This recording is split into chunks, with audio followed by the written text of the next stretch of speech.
Boa tarde, pessoal. Esse vídeo sugere um passo a passo de 8 etapas que nos dá parâmetros para reconhecer a qualidade e a confiabilidade de um estudo científico. A primeira coisa que nós podemos fazer quando recebemos um artigo científico como esse é notar a graduação dos pesquisadores que participaram do estudo. A graduação formal, stricto sensu, que muito importa em pesquisa, ela é representada no nível de mestrado pela sigla MSS, SC na saúde, e PhD para o doutorado em qualquer área. Algumas outras siglas, como BCS, são para bacharelado, que são pessoas que se formaram na faculdade na área de exatas ou de ciências, mas não têm mestrado e doutorado. E nos Estados Unidos tem um correspondente chamado MD, que no Brasil isso correlacionaria-se com um médico formado, não necessariamente com mestrado ou doutorado. Bom, a segunda dica, pessoal, então, vem em reconhecer a instituição às quais os pesquisadores estão relacionados. Nos Estados Unidos existe um ranking que sugere a qualidade dessa instituição, que está aqui no link, e no Brasil existem alguns rankings, como o IGC, o Índice Geral de Cursos, que é obtido a partir de uma avaliação trienal do MEC, o RUF, que seria o ranking universitário da Folha, e a própria plataforma Sucupira. A plataforma Sucupira ela é acessada gratuitamente e aqui nós temos os cursos avaliados e reconhecidos pelo MEC com nota e pontuação, considerando vários aspectos. O artigo científico ele é publicado numa revista e no meio científico nós chamamos as revistas de periódicos. Esse periódico, para ser indexado, ele precisa de uma espécie de CNPJ, chamado ISSN. É uma sigla com 8 dígitos e isso corresponde à indexação do periódico do meio científico. O próprio artigo também, para ser indexado, ele tem uma espécie de CPF, chamado DOI, onde tem um prefixo que se relaciona à revista e um sufixo que se relaciona aos responsáveis pela publicação do estudo. Quando nós vamos avaliar um periódico, a força do periódico pode ser traduzida através do seu fator de impacto. O fator de impacto é uma relação entre a quantidade de artigos citados nos últimos 2 anos e a quantidade de artigos publicados no mesmo período naquele periódico. Então, quanto maior o fator de impacto, maior a confiabilidade desse periódico no meio científico, maior a força. A plataforma Sucupira, ela contém dentro dela o Qualis, que é dividido de A a C, e assim corresponderia ao fator de impacto em nível nacional. Claro que quanto maior o fator de impacto, melhor o Qualis, o melhor nível é o A1 e o pior o C.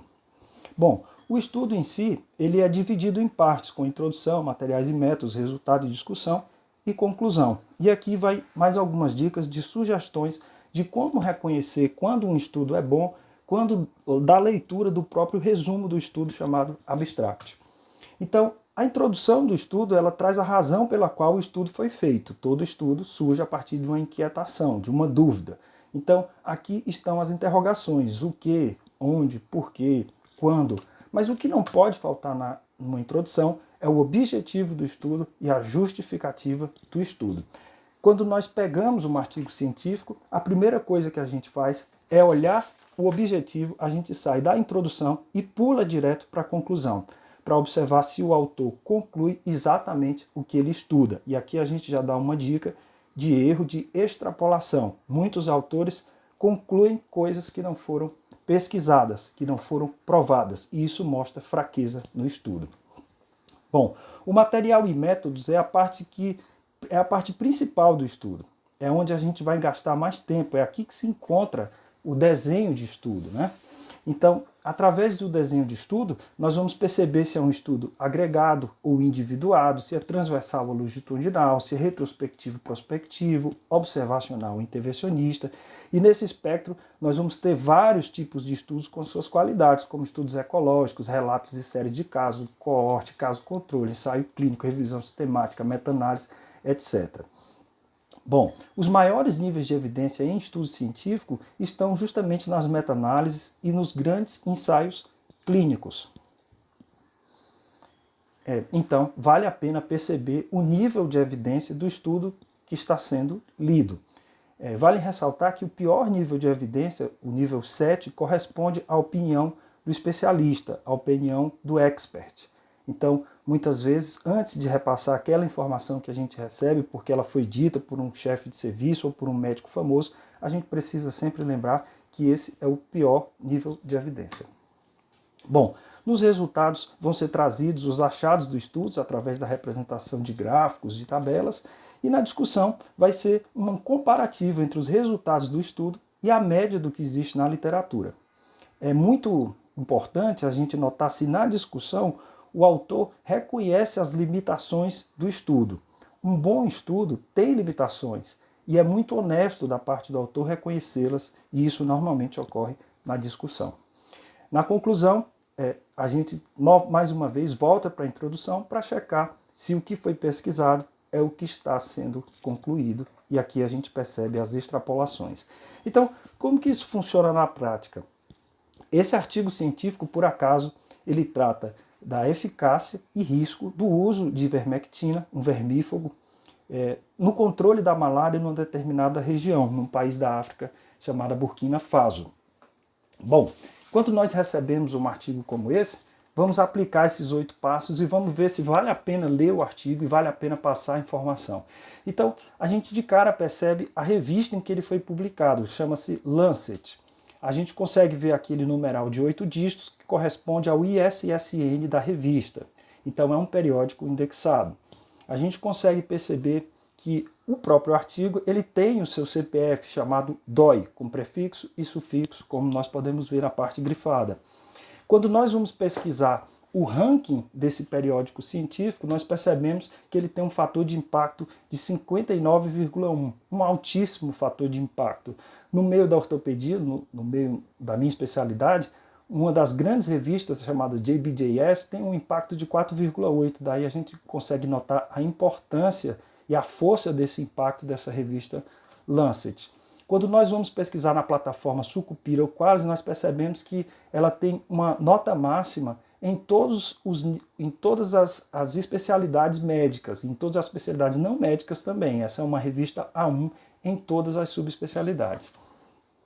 Bom, e aí vale a pena notar as instituições a que estão ligadas os pesquisadores. Então, quando a gente olha para esse artigo científico, nós conseguimos notar que nós temos um estudo com várias colaborações, né? Tem uma parte nos Estados Unidos, na França, no Reino Unido e na própria África, onde ocorre o estudo, em Burkina Faso. A gente consegue perceber que os estudiosos, os pesquisadores, eles têm alto nível de graduação, a maior parte são PhDs, são chefes de departamentos, e quando a gente pesquisa sobre as instituições em si, por exemplo, a Yale School of Public Health, que é uma delas, a gente consegue ver no ranking que ela está graduada entre as melhores universidades dos Estados Unidos, com uma nota muito boa no ranking de pontuação.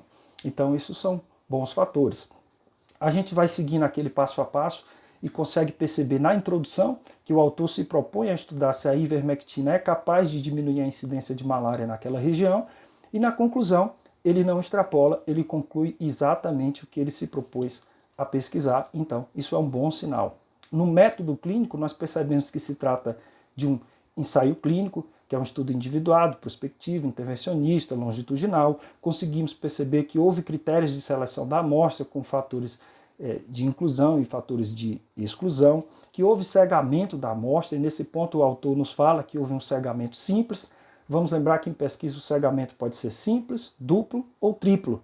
Nesse caso foi usado um cegamento simples. Então vejo que mesmo um grande estudo de uma grande revista, ele ainda assim tem uma limitação.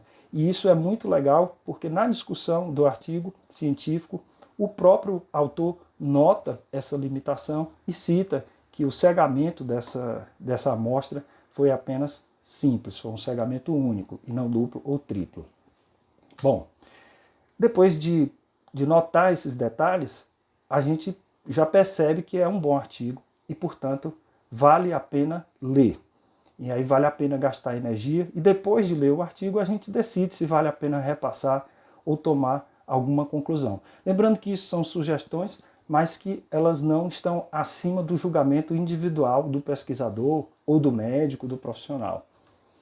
Então, em resumo, esses são os 8 passos: a identidade do estudo com seu ISSN e DOI, a graduação dos autores, as instituições envolvidas com seu ranking, o periódico com seu fator de impacto e qualis, checar a introdução com seu objetivo, se é isso que se conclui na conclusão, checar o método e o desenho de estudo, e aí vale a pena ver o nível de evidência do estudo, tá legal? Além de notar as limitações do desenho de estudo e da aplicação do estudo em si. Muito bem, fica com Deus, um abraço. O próximo tópico nosso, a gente vai discutir no ensaio clínico quais são as fases de um ensaio clínico. Quer dizer, desde o momento em que se propõe introduzir uma nova medicação no mercado, quais são as fases e quanto tempo leva até aquilo virar medicamento, até aquilo ter uma bula e poder ser prescrito pelo médico. Um abraço, fiquem com Deus.